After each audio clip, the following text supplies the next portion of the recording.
Всемирный уйгурский конгресс со штаб-квартирой в Мюнхене, Германия, уже много лет позиционирует себя как главный и единственный законный голос 35-миллионного уйгурского народа.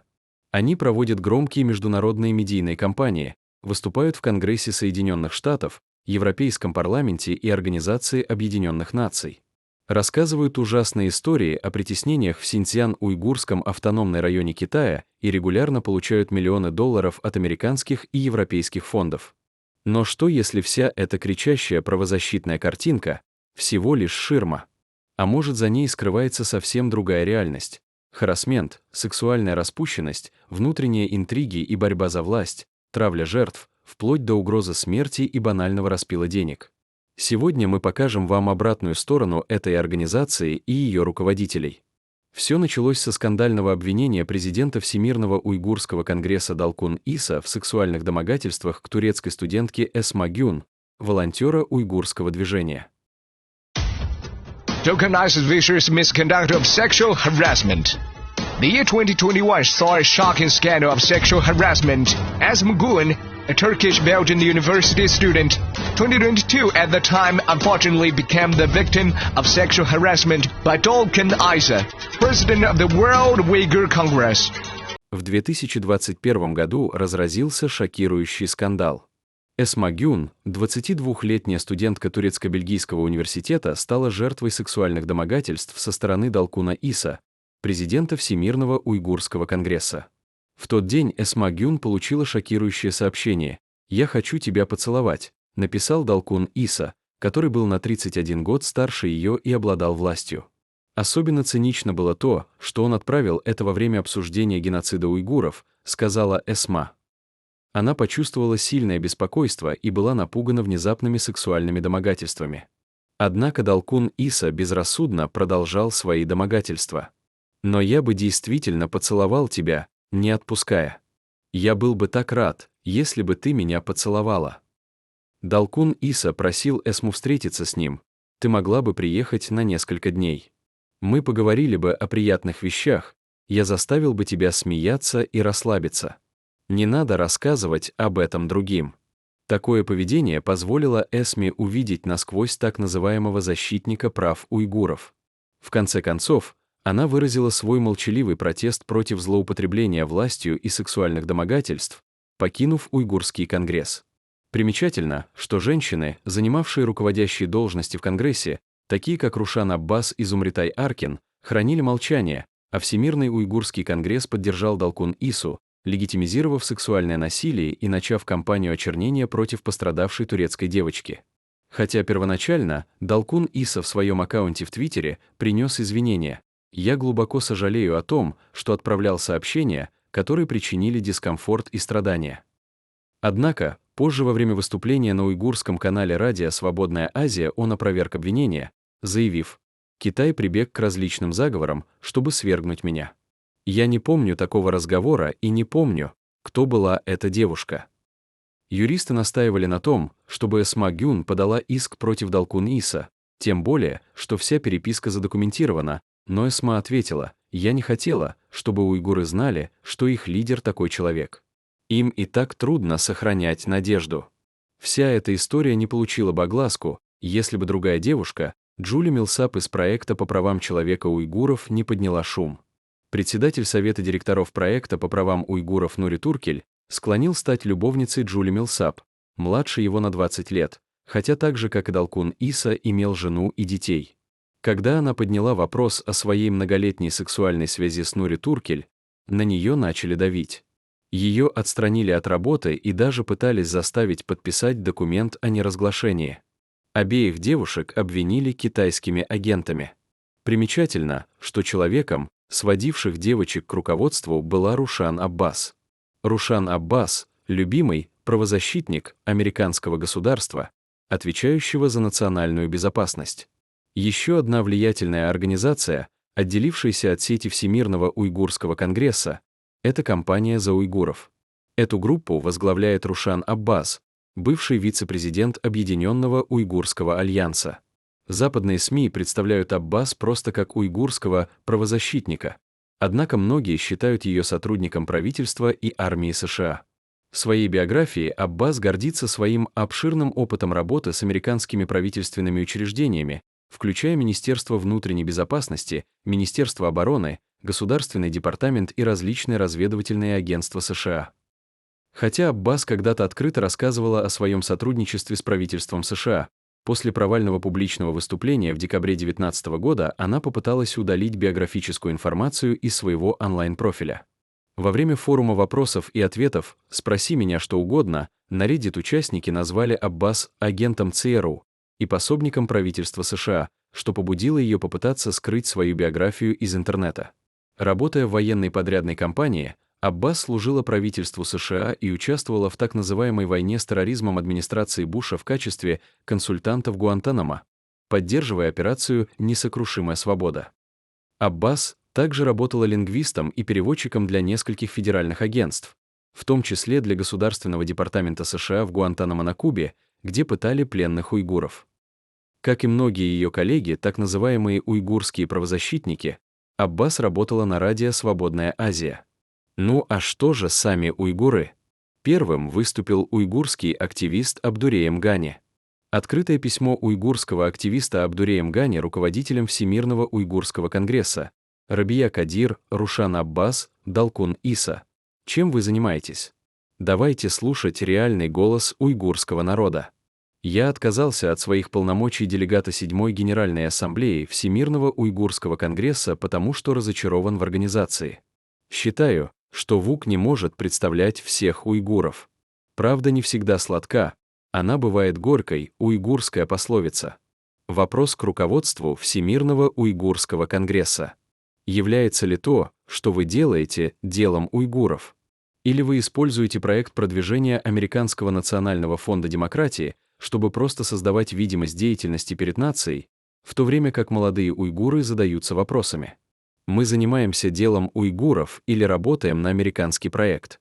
Западные политики, которые якобы поддерживают нашу борьбу, на самом деле не воспринимают уйгуров всерьез. Если это так, то какая связь между нашей борьбой и этим западным проектом? Хватит распространять ложь и путать людей в интернете.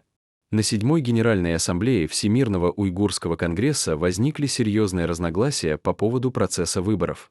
Хотя Далкун Иса был единственным кандидатом в президенты, это не означает, что альтернатив не существует. Если нет других кандидатов, это признак того, что демократическая система внутри организации не работает. Я задаю вопросы руководству и делегатам. Есть ли у Далкуна Иса долгосрочный политический план, или он просто продолжает старую стратегию? Почему интересы нации приносятся в жертву ради личных амбиций? Каким образом уйгурское дело превратилось в американский проект, зависящий от их финансирования, и кто на самом деле контролирует эти ресурсы? Выборы во Всемирный уйгурский конгресс проводились уже 6-й раз, но руководство так и не сменилось. Сегодня, когда начинается 7-я Генеральная Ассамблея, мы видим, что те же самые лица продолжают продвигать друг друга и удерживать власть. Между 6-й и 7-й ассамблеями ничего не изменилось. Далкун Иса по-прежнему остается в центре управления. Перед 6-й ассамблеей давались обещания провести реформы, но до сегодняшнего дня мы не увидели никаких реальных перемен. Я разочарован тем, что голос молодежи и реальных активистов игнорируется. Мы видим, как одни и те же люди годами занимают посты, не показывая результатов. Западные политики используют нас в своих целях, а руководство ВУК подмахивает им, создавая видимость работы. Многие активисты, включая меня, устали от этой лжи. Мы не можем утверждать, что ВУК представляет всех уйгуров, когда внутри самой организации нет прозрачности. Далкун Иса и его окружение должны ответить на вопросы о финансах и о том, почему национальная борьба превратилась в личный бизнес. Я писал письма руководству ВУК, избирательной комиссии и делегатам, задавая конкретные вопросы о программе и будущем организации, но, к сожалению, не получил ни одного достойного ответа. Я требовал ответа в течение 24 часов, но они предпочли промолчать. Возможно, сторонники Далкуна Исы и те, кто защищает интересы Конгресса, будут яростно критиковать меня, называя предателем или сеятелем раздора. Но я спрашиваю их, неужели критика ради исправления ошибок Это предательство. История рассудит нас. Те, кто превратил национальную борьбу в личный доход, рано или поздно ответят перед народом. Я официально заявляю, что больше не хочу быть частью этой системы и слагаю себя полномочия делегата от Нидерландов. Моя совесть не позволяет мне участвовать в этом спектакле, который вводит в заблуждение наш народ и международное сообщество. Пришло время говорить правду, какой бы горькой она ни была. Является ли то, что вы делаете, делом уйгуров? По этому поводу я задал вопрос Мехмету Тохти, который ранее возглавлял Комитет по миграции ВУК, каков политический путь и стратегия Всемирного уйгурского конгресса. В ответ на мой вопрос Мехмет Тохти не смог дать ясного ответа. Мехмет Тохти лишь сказал, что в рамках американского демократического проекта они готовят новых лидеров, чтобы заменить старых. Он добавил: «Мы видим, что этот проект не приносит результатов, но мы вынуждены продолжать его, чтобы не потерять финансовую поддержку». Я сказал ему: «Если вы сами признаете, что это не работает, зачем вы продолжаете обманывать народ?» Из этого разговора я понял, что ВУК — это всего лишь проект, а не реальная борьба. Поэтому я не верю в эти выборы. Далкун Иса и другие лидеры были выбраны заранее за кулисами. Вся эта процедура выборов — лишь формальность. Я не могу признать эти выборы легитимными. Избирательная комиссия выдвинула кандидатов, которые живут в западных странах, но среди них нет никого из Восточного Туркестана или других регионов, где уйгуры находятся под гнетом Китая. Я выступил против этого. Почему те, кто живет в Германии, Турции или Америке и путешествует по миру, решают судьбу нации, в то время как голоса тех, кто находится внутри страны, не слышны? Разве нет ни одного слова против того, чтобы одни и те же люди снова и снова становились лидерами? Мои вопросы могут кого-то задеть, я это хорошо понимаю. Но я пришел в это движение для реформ, а не ради личной выгоды. Я не могу молчать, видя ложь и фальшь. Моя цель — лишь говорить правду и задавать смелые вопросы. Потому что я чувствую ответственность перед уйгурским народом. Если то, что говорит ВУК, правда, то почему нет результатов? Далкун Иса когда-то говорил, что он лучший лидер, но я не видел от него пользы для Восточного Туркестана. Я не хочу быть соучастником этого предательства по отношению к своей нации и своей совести. Поэтому я не предоставил свою кандидатуру и официально отказался от участия в выборах. Я ответил избирательной комиссии, что ухожу. Мой отказ вызван не трусостью, а нежеланием участвовать в этом обмане. 12 ноября я не приду на это собрание. Если там есть люди, у которых осталась смелость, я надеюсь, они зададут эти вопросы лидерам открыто. Еще более эмоционально выступила уйгурская активистка Зумрат Турсун, разместив в Facebook фото Рабия Кадир, берущий взятки 24 часа, 7 дней в неделю с подписью: «Рабия, не выставляй своих свиней, выходи против меня лично». В ответ она получила угрозы убийством: «Зумрат, будь осторожна. Атар Канат хочет тебя убить». Смертоносное орудие Рабии Кадир в руках Амара Каната. Нури Туркель и Кузат не оставят тебя в покое. Как мы помним, Нури Туркель — это тот самый председатель проекта по правам уйгуров, Кузат Алтай — председатель Американской ассоциации уйгуров, Амар Канат — председатель исполнительного комитета ВУК. Зумрат Турсун снова обращается к Рабия Кадир: «Рабия, выходи против меня лично. Разве я проявляла предательство? Если у тебя есть претензии, выскажи мне в лицо». Далее Зумрат Турсун требует отставки, называя его Кузат Китай. Пусть председатель Американской ассоциации уйгуров немедленно уйдет в отставку. Председатель уйгуров должен быть чистой уйгурской крови. Зумрат Турсун разоблачает коррупцию в уйгурской ассоциации. Подпись Кузат Алтай. Одна из наших сестер, риэлтор, заработала и передает уйгурам $10 000. Служение народу — это готовность жертвовать своим имуществом и жизнью ради нации. На что Зумрат отвечает: будет ли Уйгурская ассоциация Америки молчать, если ее возглавит китаец? Кузат должен немедленно уйти в отставку.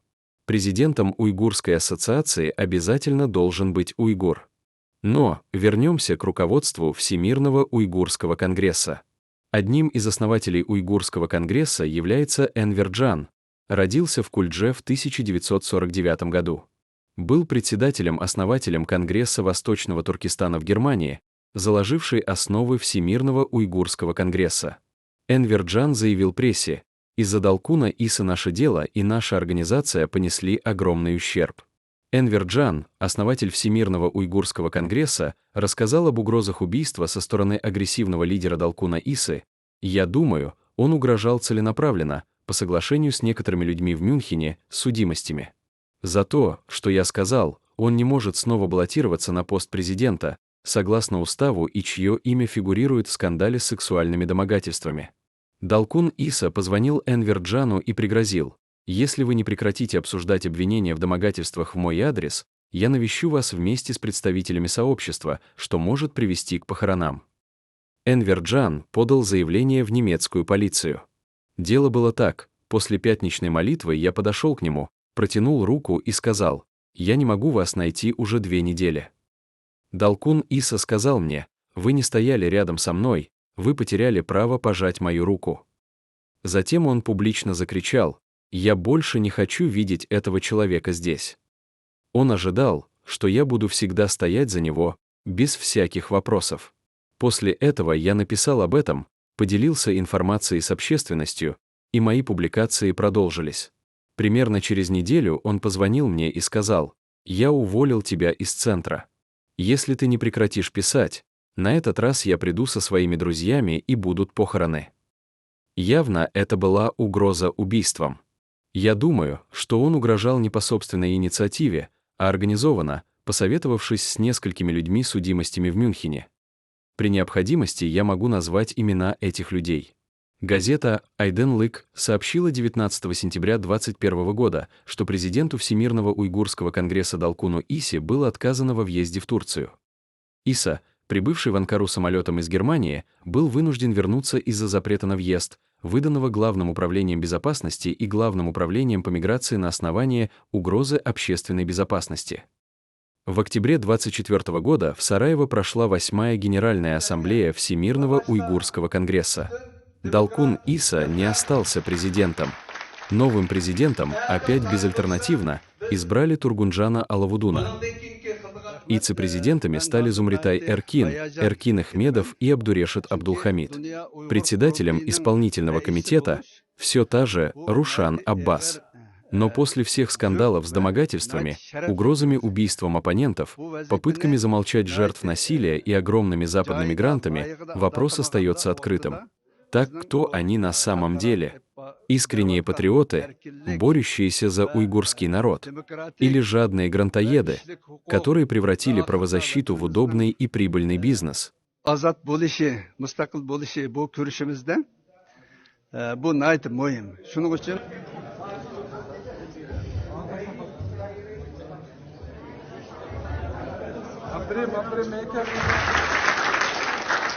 Qarindoshlarimizni sizlarning omonlig'inglardan asrayotgan qarindoshlarimizni xotirjam qilish uchun buni alohida bir to'rt bir jam ko'rsatgan